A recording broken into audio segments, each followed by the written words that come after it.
tankers have been initially assigned one of the spawning Dorchesters as a vehicle to take, and we want to find out a little bit about it. Here's the row of vehicles in main base. The two at the end of the tanks there are the spawning Dorchesters, so one of them will be ours. There's the third Dorchester. It's basically across the way here over by the ship. Around the corner, that's the command Dorchester. That has the ability to drop supply crates. As far as I know, there's no command artillery. Well, we'll certainly get one of these two here, so let's look at it. It's a converted English vehicle, so you get into it on the right hand side and drive on the right. Has pretty good speed, pretty good cross-country performance. It's reasonably rugged, moves pretty well. Has these wings that will fold down to protect the driver and the passenger. Uses the up and down arrow keys to raise and lower them. Protects from some small arms fire, although there's still a slit. Of course, you can just switch the camera view using the C key to get drive perspective when the protective shields are down. There's no ladder or anything around it. You can't really climb up the fenders.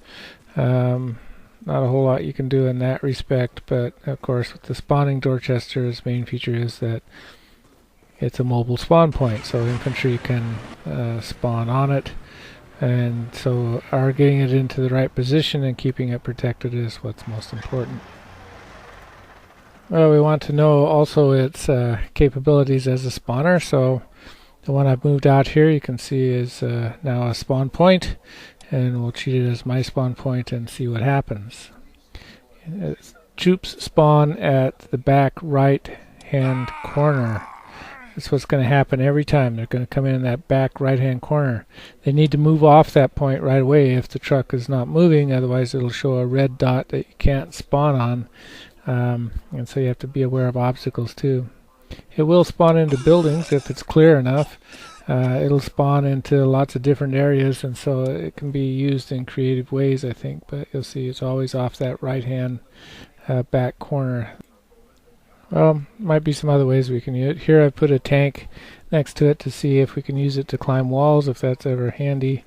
You have to get the tank right next to it, but in fact with the 3 here, probably with the 4, the Carol also, you get close to it. You can jump from the tank onto the Dorchester and on to a wall or up above. You know, maybe that'll be useful in the city or something like that. I don't know. And of course, it doesn't always go perfectly. Well, at this position of the tank, it really isn't that great for constantly respawning and feeding troops in, because you'll see when the map comes up, it's got a red dot, so the tank there is causing a problem. It's blocking off the spawning area, so we have to find something different, and that involves repositioning the armor. I've done that here. We'll see how it shapes up to use it this way. Put the tank to the side, be able to jump on the tank, and then jump onto the Dorchester and jump the obstacle or whatever is helpful to do that way.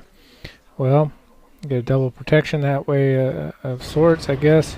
We can see it is possible too that I can simply spawn off Dorchester still, so it could be a feeding of troops that they have to go around.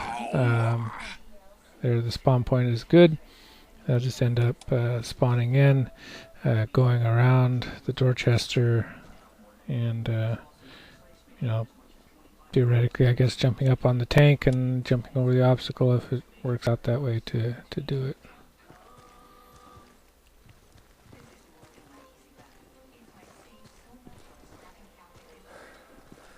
And there you have it.